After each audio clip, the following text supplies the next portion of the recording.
اللہ رب العزت کی امان میں رہیں اور سلامتی ہو آپ سب پر۔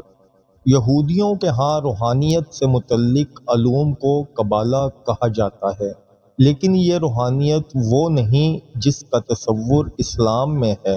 یہودیوں کی روحانیت کا بڑا حصہ شیطانیات، سفلیات اور جادو سے متعلق ہے۔ یہودی مذہبی پیشواؤں نے دیگر قوموں سے اس کو چھپانے کے لیے اس علم کے کئی اور ہم نام دنیا میں متعارف کرائے ہیں، مثلاً قبالہ، قبالہ وغیرہ۔ ان میں سے کون سا حقیقت ہے یہ کہنا مشکل ہے۔ یہودی اصولوں کے مطابق اس کی خفیہ تعلیمات اصل طور پر صرف زبانی ہی منتقل کی جاتی ہیں۔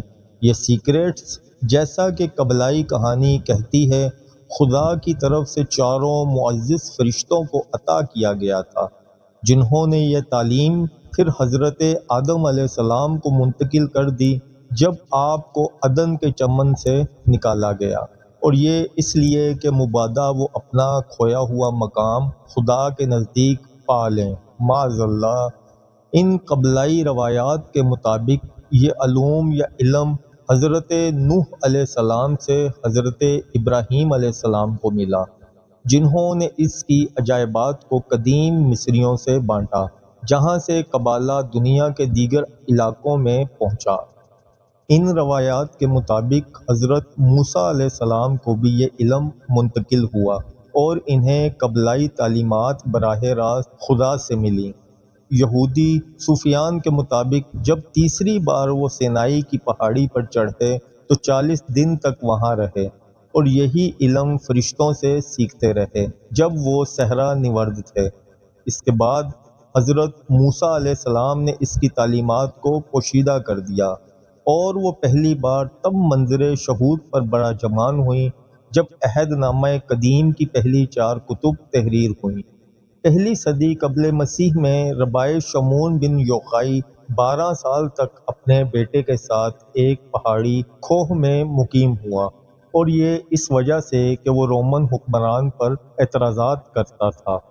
اپنے اس دور میں ربائی نے قبالہ کی یہ خفیہ تعلیمات اپنے بیٹے کو سکھائیں، اور یہ تعلیمات ایک کتاب کی صورت میں 13ویں صدی کے اسپین میں زوہر کے نام سے چھپی، اور یہی وہ کتاب قبلائی ڈاکٹرائن کی بنیاد سمجھی جاتی ہے۔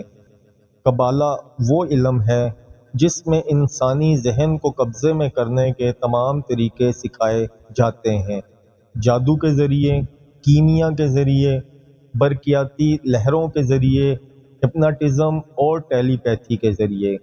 قبالہ جادو کو سر انجام دینے والوں سے شیطان براہ راست ہم کلام ہوتا ہے، لہٰذا قبالہ کا جو بھی پیروکار ہوتا ہے اس کو دنیاوی شہرت، کامیابی اور پیسہ ہمیشہ ملتا ہے۔ قبالہ کو ایک الگ شیطانی مذہب بھی مانا جاتا ہے، اور اس شیطانی قبیلے کا مقصد دنیا کے تمام انسانوں کی سوچ کو اپنے کنٹرول میں کرنا ہے۔ قبالہ دنیا کے ہر کونے سے اپنے مطلب کے لوگ اپنے قبیلے میں لاتا ہے، اور اس طرح وہ دنیا کو اپنی سوچ سے چلاتے ہیں۔ ہم لوگ دنیا میں رونما ہونے والے حادثات و واقعات کو صرف اسی نظر سے دیکھتے ہیں جس نظر سے اسلام دشمن قوتیں ہمیں دکھانا چاہتی ہیں۔ ہو سکتا ہے دنیا میں کرونا وائرس کا آنا، عالمی جنگوں کا ہونا اور ایٹم بم لانے کے پیچھے یہی قبیلہ ہو۔ ہم میں سے زیادہ تر لوگ جو اپنے گھروں سے کبھی باہر نہیں نکلتے، ان کو قبالہ یا ناسا کے بارے میں بتایا جائے تو وہ اسے ایک بکواس کے علاوہ کچھ بھی نہیں مانتے۔ اصل میں قبالہ قبیلہ یہی چاہتا ہے کہ اس کے مقاصد پورے ہوں، لیکن ان کی حقیقت کا کسی کو علم نہ ہو۔ قبالہ غریب شخص پر کیا جانے والا جادو نہیں، یہ صرف زیادہ تر امیر کبیر پڑھے لکھے نوجوان لڑکیوں اور لڑکوں کو اپنا ٹارگٹ بناتا ہے۔ قبالہ کے چند مشہور پیروکار جیسے کہ ابو عیسیٰ اصفہانی، یہ 8ویں صدی عیسوی کے اوائل میں تھا۔ یہودیوں کا دعویٰ ہے کہ خلافت بنو امیہ کے دور میں مسلمانوں کی باہمی خونریزی اسی کے باطنی تصرفات کا نتیجہ تھی۔ عاشر لیمن یہ 16ویں صدی میں اپنے باطنی تصرفات سے خلافت عثمانیہ کو تباہ کرنے کی کوشش کرتا رہا۔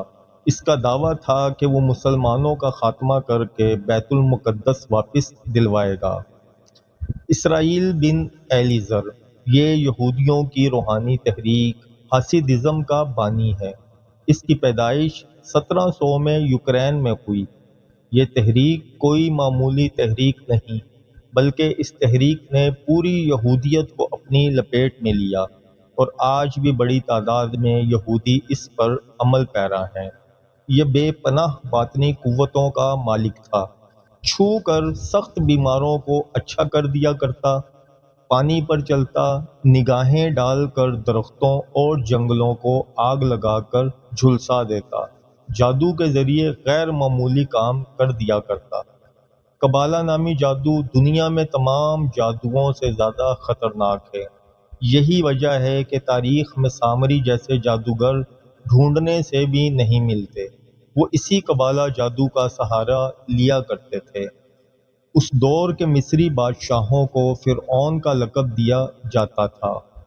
اس وقت کے جادوگر فرعون کو قبالہ نامی کالے جادو کے ذریعے سے شیطان سے رابطہ کر کے دنیا پر حکمرانی کرنے کے نت نئے حربے سکھاتے، اور ایسی ایسی ایجادات کرواتے جن کو ابھی تک سائنس سمیت انسانی عقل حیرت سے تک رہی ہے۔ انہی ایجادات میں اہرام مصر بھی شامل ہے۔